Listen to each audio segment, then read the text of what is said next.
ಭಟ್ಕಳ ತಾಲೂಕಿನ ಹಡಿನ್ ಸಮುದ್ರ ಕಿನಾರೆಯಲ್ಲಿ ಆಟವಾಡಲು ಹೋಗಿದ್ದ ಇಬ್ಬರು ಸಮುದ್ರ ಪಾಲಾದ ಘಟನೆ ರವಿವಾರ ಸಂಜೆ ನಡೆದಿದೆ. ಓರ್ವನ ಮೃತದೇಹ ಪತ್ತೆಯಾಗಿದ್ದು, ಇನ್ನೋರ್ವನಿಗಾಗಿ ಶೋಧ ಕಾರ್ಯ ನಡೆಯುತ್ತಿದೆ.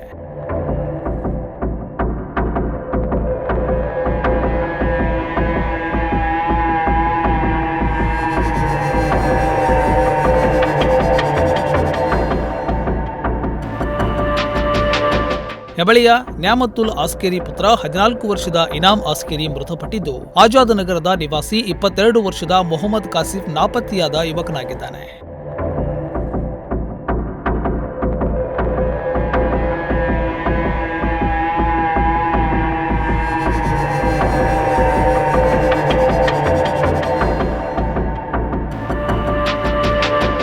ಎರಡು ಕುಟುಂಬದ 10 ಜನರು ಸೋಡಿಗದ್ದೆ ಸಮುದ್ರ ತೀರಕ್ಕೆ ತೆರಳಿದ್ರು. ಈ ವೇಳೆ ಸಮುದ್ರದಲ್ಲಿ ಆಟವಾಡಲು ಹೋದ ಇಬ್ಬರು ನೀರು ಪಾಲಾಗಿದ್ದಾರೆ. ಸ್ಥಳಕ್ಕೆ ಅಗ್ನಿಶಾಮಕ ದಳ, ಪೊಲೀಸರು ಮತ್ತು ಸಾರ್ವಜನಿಕರು ಇನ್ನೋರ್ವನಿಗಾಗಿ ಶೋಧ ಕಾರ್ಯದಲ್ಲಿ ತೊಡಗಿದ್ದಾರೆ. ಗ್ರಾಮೀಣ ಠಾಣಾ ವ್ಯಾಪ್ತಿಯಲ್ಲಿ ಈ ಘಟನೆ ನಡೆದಿದೆ.